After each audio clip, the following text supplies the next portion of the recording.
Y'all ready to go today? Let's talk. Let's talk. Let's talk. We'll give it a few more seconds and let's get started, you guys. I hope y'all are having an amazing Sunday. I hope your day is going so well. I'm telling you, today is a different kind of Sunday, but it's a good Sunday. Y'all share, like the broadcast. Let's go ahead and invite some people in, you guys, so they can get what you're getting. We're going to have some conversation tonight, and I'm just going to talk. I'm going to free flow it. I do have a topic, but at the beginning of this, I want to definitely free flow it because there's some things that I've experienced over the last 24 to 48 hours that I want to tell you all about. So I just want to speak from a really genuine place, a place that will allow you to hear my heart and know where I am mentally and emotionally and spiritually on today. And just relax and have a great conversation, a conversation from the heart. So, ladies and gentlemen, share the broadcast. Invite somebody in so they can get what you are getting. And let's go. Let's go. Who we got on the grid today? You guys put who you are on the grid. Just say hi so that I can see you. Share this on your lives. Share this in your stories on Facebook, on Instagram if you have it. You guys, we're going to talk about them people. But the beginning of this is just going to be some really thoughtful conversation. I am Lady J, you guys. Listen, I've been doing a lot of soul searching lately. A lot of soul searching. I mean, like some real deep, like really thoughtful, intentional soul searching. Just about the person that I am. Since I'm in the forefront a lot to speak, I speak all day as a therapist, and then I turn around and speak as a first lady, speak as a mother, I speak as a friend, I speak as a wife, right? And so I am so like super intentional about what I'm doing this season and who I am this season and how I'm showing up. And like it's in everything that I do. So yesterday we were asked to go to this amazing conference. Ended up going to this amazing conference last night. And God just really showed up. It was in the place. Praise and worship was high, was super high. And it was just really, really, really, really good.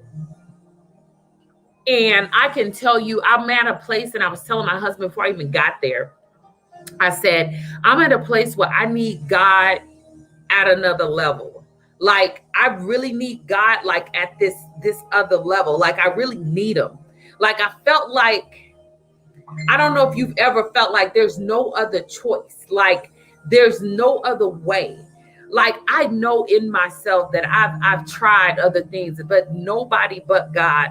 And so I was telling my husband on the way to this conference last night, I said, I really need God. I need him. I need him. I need him. And so I told my husband, I said, I don't know what it is that I'm feeling, but I'm feeling like you're not going to be able, in this day and age that we're in, people are going to have to make a decision for God, and they're going to really have to make a decision.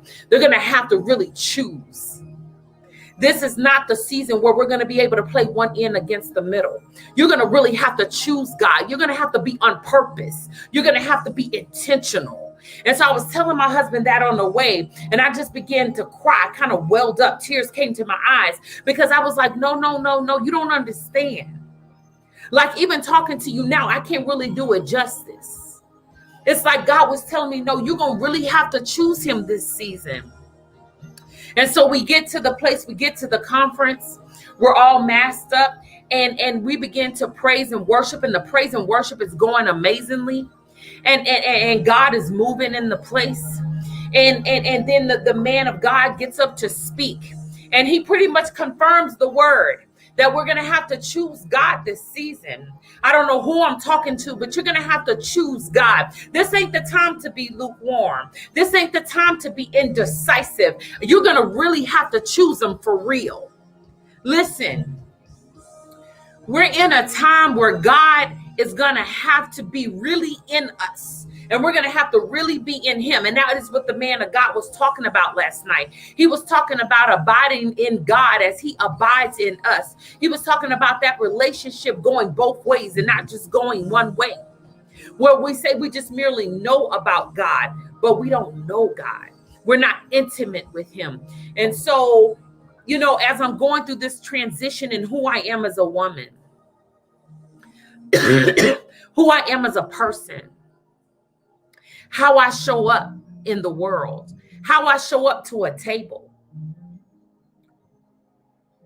what identity is authentic for me. How can I be free in who I am? How can I be free and give permission for those around me to be free as well? How can I do that? So that's where I'm at right now. And I'm at a place where I'm really asking of myself to go to the next level. I'm not counting on anyone else to do it except for my decisions. Come on, it becomes to a time in life, it comes to a time where you can't ask enough for anybody else to help you go to the next level. Your next level is in your decision. Your next level is in what you decide to do today. It's in how you decide to show up. It's in what you give yourself permission to do.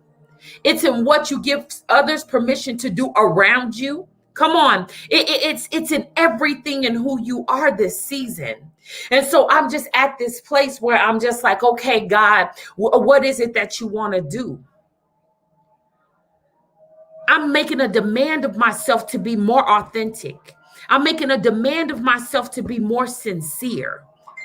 I'm making a demand of myself to be more honest than I ever have before.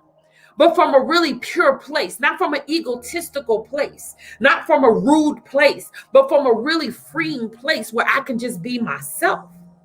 So that's what journey I've been on. So when I went down and I was telling my husband before we got to the place, hey, this is what I'm feeling. This is what I'm thinking. This is I really need God on a whole nother level this season. I don't know what you've tried, but there's an emptiness when you're apart from him. I don't know what you've decided that you are or aren't going to do, but I'm telling you now, whether you agree with God or not, he's still God. Come on. I had this conversation with someone on yesterday. Whether I agree with him or not doesn't depend on whether I worship him. Come on. Whether I agree with him or not doesn't depend on whether I go and seek his face on a daily basis. It's not about agreeability. It's about the proof being in the pudding. Come on. Because see, the proof of the pudding, my my relationship with God, my life is proof.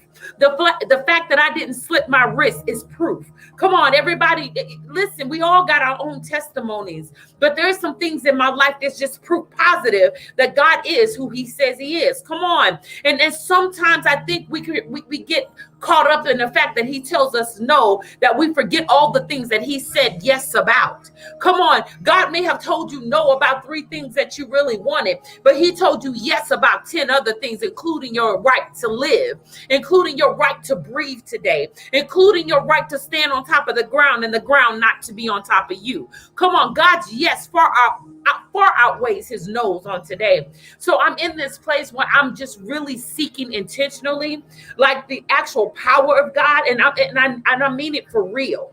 Like I don't want it if it ain't sincere.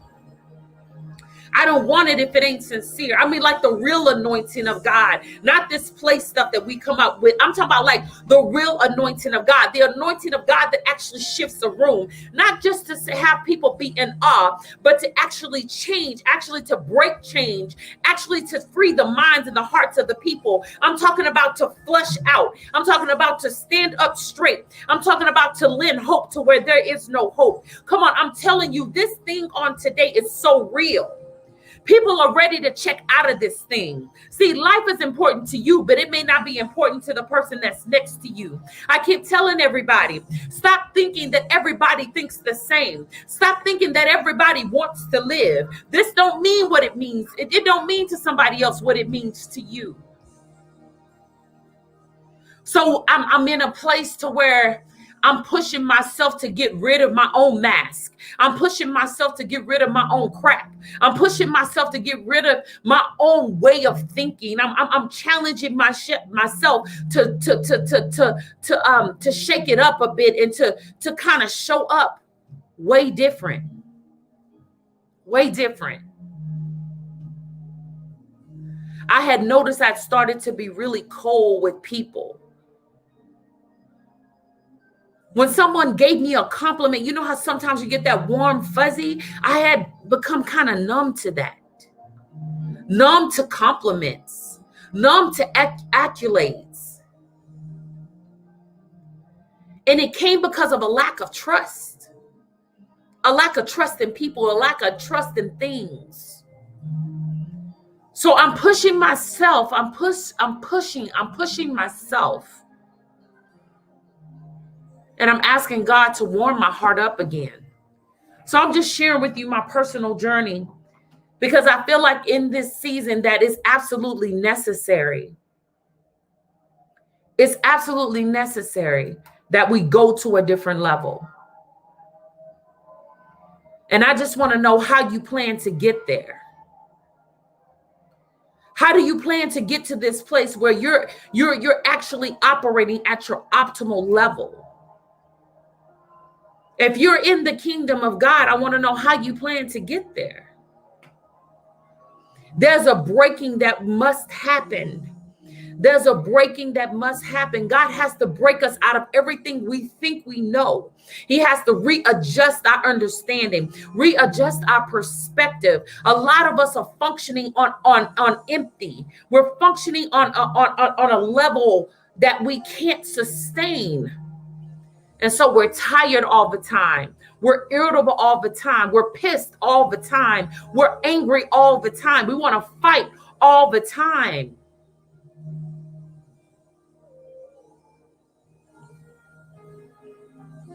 And we're missing it. We're truly missing it. I tell my clients, every time you walk in this room, you're showing up for yourself. Every time you walk in this room, you click on to have a session with me, you're showing up for yourself. How are you showing up for yourself? And how are you showing up for God? And that's what I'm challenging myself with this season. So I just really wanted to give you an insight into that really personal walk, because that's where I am right now. I'm pushing myself for the better. And I'm pushing myself to grow and to develop in ways I haven't grown and developed before. emotionally. Where are you on today? I pray and hope that you're investing in yourself on a whole different level this season. I really do. So I just wanted to speak that into your spirit before we get on the topic. I want to switch a little bit because that was a topic I was discussing with my mom, and I just want to give you this inspiration as well. I want to encourage you. I want to encourage you about who you have around you this season. It's so important about them people. That was the name of the topic today. Them people that you have around you. It's so essential that you know who's in your corner. Who's in your corner. And I want you to understand, not everybody is meant to help you sustain a dream. Do you hear me on today? Not everybody is meant to help you sustain a dream. Some of us are lagging on or holding on to people, hoping that they'll help us hold up our dreams. Not everybody is a dream holder. Come on. Not everybody is built to handle the dream, to handle the success of a dream. Not everyone is built for that. As my mom and I were just discussing different people in our lives and how people show up. And so my mom was just saying, sometimes you have ground builders. Sometimes you have people at ground level. You have people that are able to help you build. There are some people that are just equipped and they're so able and so talented at helping you get it started. That don't mean that they'll be there with you to hold it up. That just means they're there to get you started. Because see, it takes a different kind of person to help someone get started with something. Come on, you got to know who you're looking for. Somebody was asking me about helping them do something, build a curriculum this season. And so I was asking this person all these kinds of questions. And as I was asking the questions, they finally discovered what they really needed. What you really need, what you really want of me. That was the question. And so the questions that I was asking them was helping them discover what it is, what's gone wrong with the previous people that they've hired to do the same job that they were asking me. Because I challenged them. I said, what is it that you want? I said, oh, so you need someone that's going to go with you through the journey. You got to know what you're asking for this season. You got to know what you're asking of people this season. So you can tell them what part they have to play and so that you can assess them correctly. And so there are times in your life you'll have these people that come on the ground level and they're capable of helping you build. They will do the hard work. They'll do the heavy lifting. They'll do the late nights. They can actually do research. Come on. They'll actually go share the word about you and your product, your brand, your service. They'll actually do the legwork with you. And then you have those people that can't build. My husband and I have learned that opening this church, there are some people who won't be there to help you build. They'll commit. They'll say they'll make it. They'll say they will be there. They'll give you their word. And at the end of the day, they won't show up. Because see, when you're opening a new ministry like we're doing, you need builders. And not only that, you need experienced builders. You need people that know where that piece goes and they know how to rock when it's time to rock. And they know when it's time to get up. And they know what time when it's to lay down. You need experienced builders. See, not just builders. There's some builders that some people at the ground level you'll be able to teach. But there are some people you're going to need some foremen. Come on. You're going to need some people that already know how to build. We get really upset when people are around us and they don't seem to be doing their part in our lives. But I want to ask you, are they really supposed to come in on this level? Or are they meant to be here at a different time? Because those are questions you've got to ask yourself before you end up ending 20-year relationships and 5-year, business relationships. You really got to know what you're needing and when and what you're asking for. So as my mom and I were talking about that, and we were talking about what you should expect from certain people, it really did check me because it had me put my emotions in check. And see, that's what needs to happen. A lot of the time, we need our emotions to be in check so that we can stop getting our feelings hurt. See, we can stop getting our feelings hurt when we really know what we're asking for. We can stop getting our feelings hurt when we really understand what it is we're going for. What's the objective? What is the goal? We can stop getting our feelings hurt. See, sometimes our feelings are hurt because we don't know the full picture yet. But if you're a visionary, if you're an entrepreneur, if you're a builder, you've got to paint the vision and make it plain. So you got to know what it is that you need.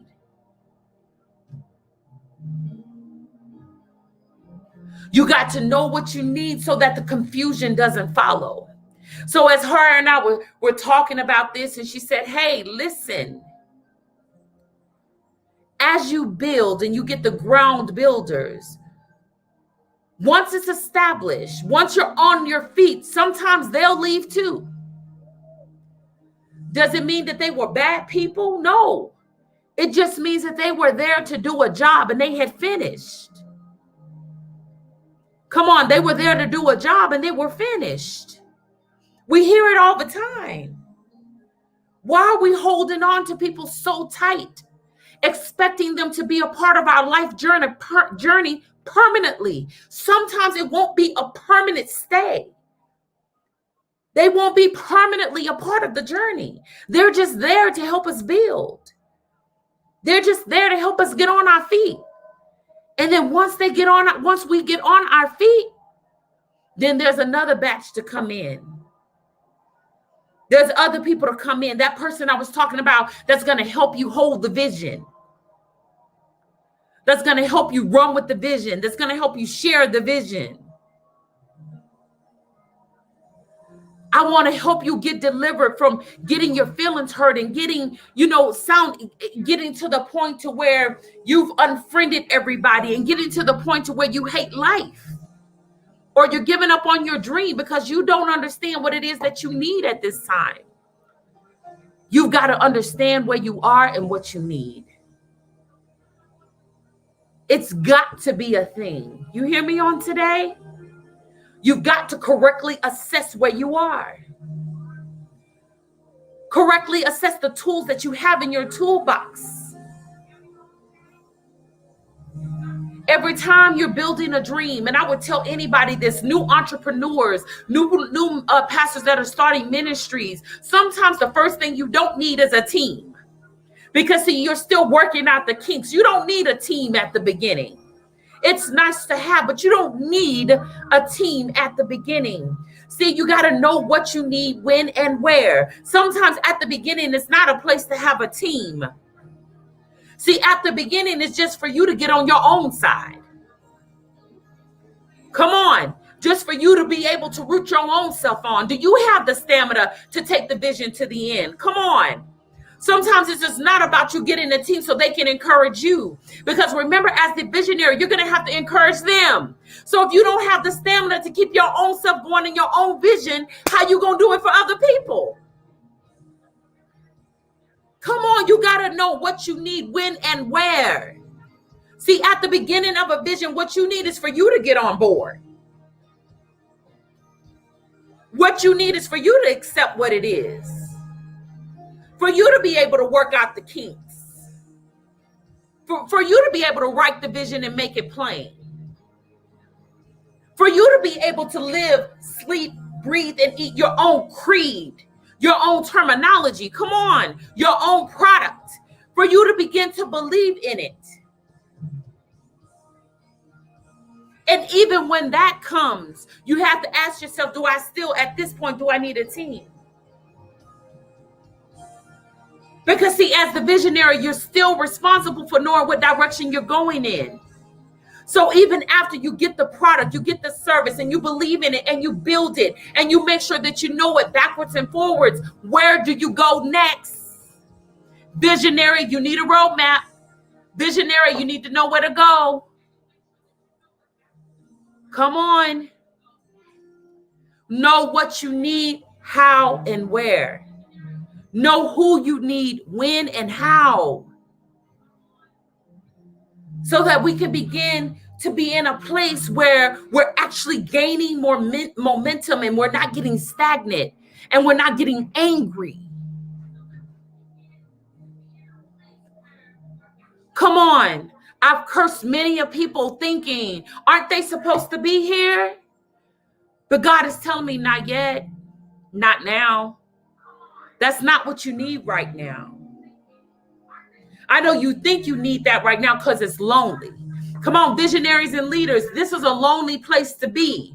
Out front is a lonely place to be because there's nobody protecting you. The only thing you have is your armor. Come on. The only thing you have is your armor. See, as the leader, you're the first one to get shot, so everybody behind you know what to do. But as the leader, you're out front. There's nobody else coming first.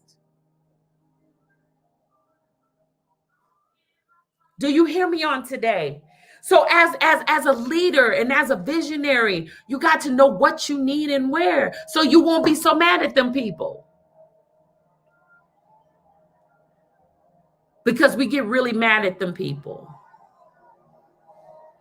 And them people ain't even supposed to be here yet. Them people ain't even supposed to be here yet. I'm learning as I go. My husband and I are learning as I go, as we begin to, check our ego and put our pride down and begin to grow and mature in this process. You learn a lot.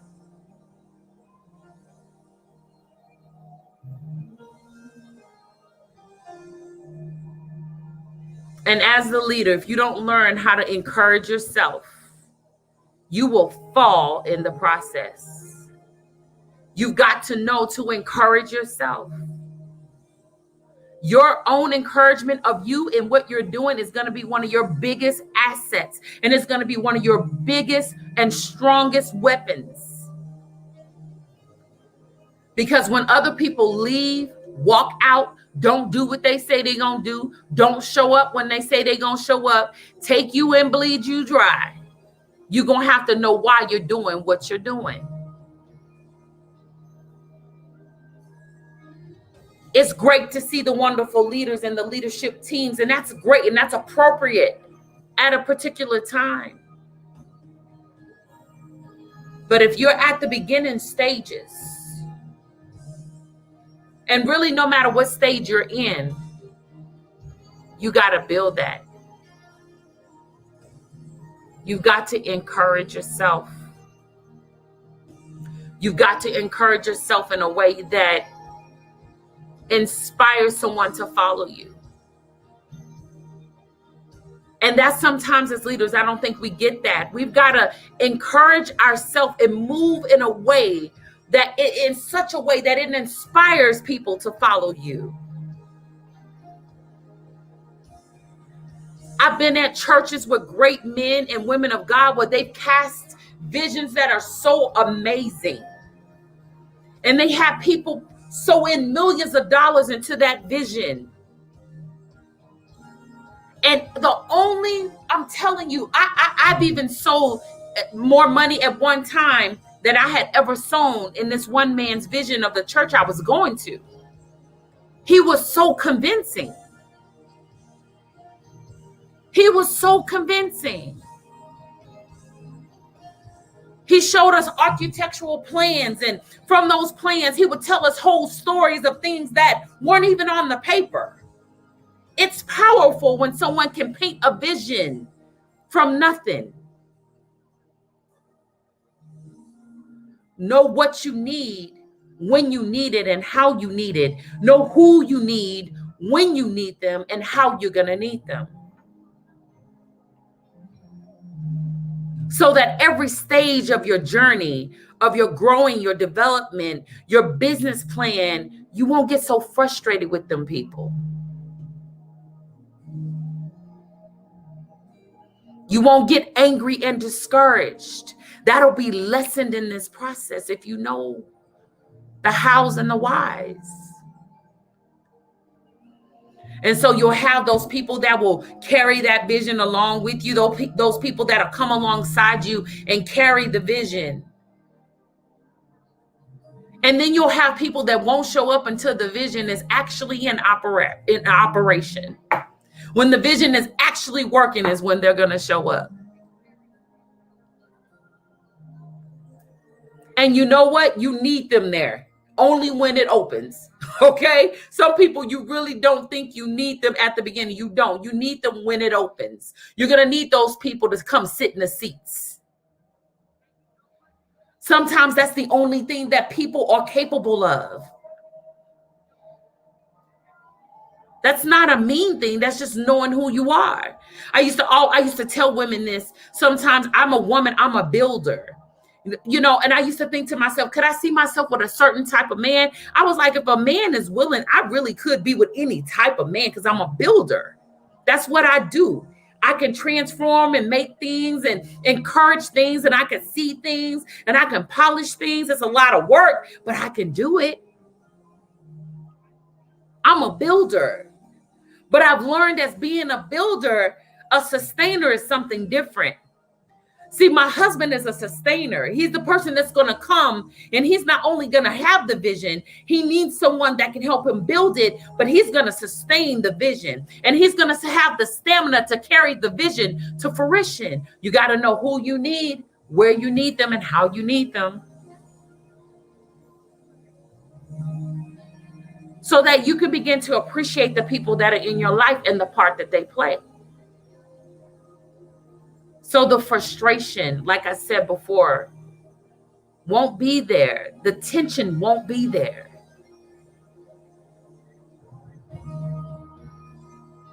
I am believing God for the absolute best for you in this season.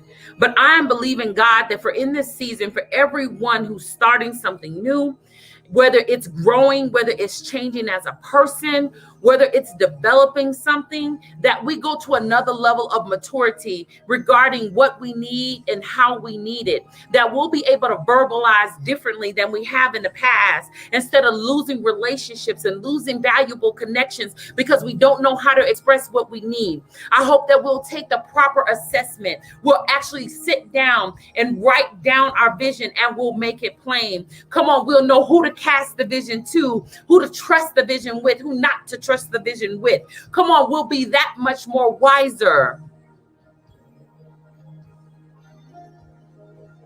Come on, that we'll be able to be these people that really understand what it takes to move, how that momentum is supposed to carry us forward, how to be motivated, how to keep that motivation going, how to be inspired. I don't want to see us fighting our friends and family anymore, dropping out of our visions and our dreams anymore, because we're not understanding the steps and we're not understanding where we should be and what we need and who we need in this season. Listen, you guys, it's so important. What I'm talking about may seem simple to someone else, but for the person that is struggling with how to accept who's showing up to their table when they're preparing the full meal, this conversation is going to mean everything. Because you can prepare a meal for so many people, and you can invite them and extend the grandest invitation. But have you ever stopped and asked yourself, are they the ones that were supposed to be invited? Just because they know you don't mean they will support you. Let me be the first one to break that to you. Just because they know you don't mean they'll support you. And just because they know you doesn't mean that their motive is right towards you. Sometimes motives are the most deadliest things, because it seeds such a deception of loyalty when loyalty is not what's operating in the background. So when you prepare your table, know who you're inviting. Sometimes the person you don't like the most should be the main person invited to the table. Know what meal you need to prepare. Know what type. Know what allergies the guests have. Come on.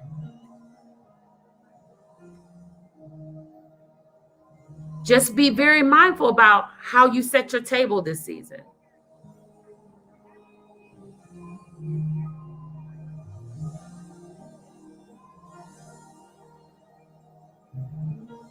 How many people you need to show up? How many people you think you need to show up? Sometimes small ain't a bad thing. Sometimes small is not a bad thing. So I'm inviting you with the understanding to set your table different this season. Set it differently. Do your invitation list differently. Prepare the meal differently. Organize the seating arrangement differently. Best friends sometimes are just best friends. It's okay to leave best friends where they are. It's okay to keep people in a certain category that they've already been comfortable with functioning in your life. Because sometimes when people are asked to show up a different way in your life, they can't handle the position. They don't always know how to act in that position.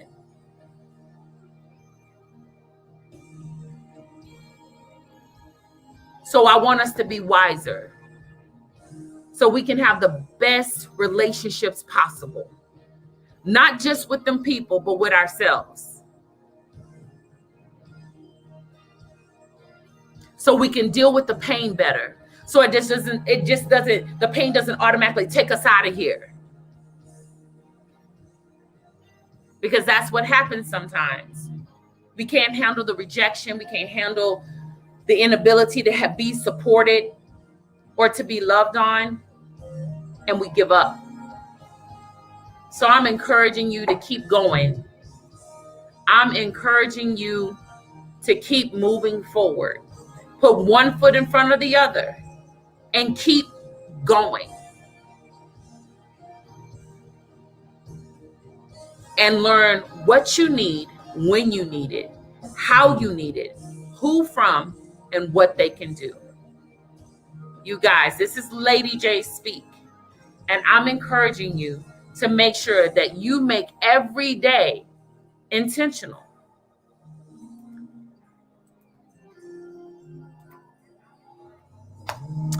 I love this saying, and I'm going to also leave you with this. Get up every day and know what your objective is. Your made up mind is your success. Get up every day and know what your objective is. Your made up mind is your success. It is. It's going to be exactly what you need, but only when you decide that you really need it. And only when you decide you really want it. So if you want it, go get it. Your made up mind is your success. You guys, I love you. I'll see you next week right here, Sunday at 3:15 p.m. Pacific Standard Time on Lady J Speaks. Y'all have an amazing week.